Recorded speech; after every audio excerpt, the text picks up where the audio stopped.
ගිනි කුරුල්ලා නොහොත් දිලිරත් මිනිවිත්තා ශ්‍රී ලංකාවේ සහ ඉන්දියාවේ බටහිර වෙරළ තීරයේ දක්නට ලැබේ.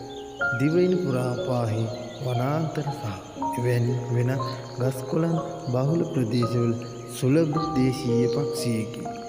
එහෙත් කඳුකරේ වඩාත් සුලභව හමුවේ. යුගල වශයෙන් හෝ කුඩා රංචු වශයෙන් හැසිරෙන ගිනි කුරුල්ලන් ගස් අතර අතුපතර සිටින දලඹුවන් පළඟැටියන් වැනි කෘමීන් ආහාරයට ගනී.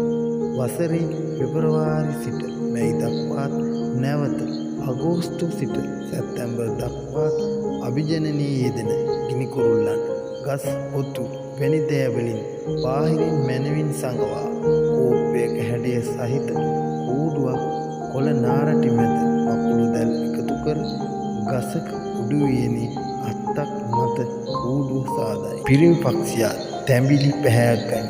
ගැහැණු පක්ෂියා කහ පැහැයෙන්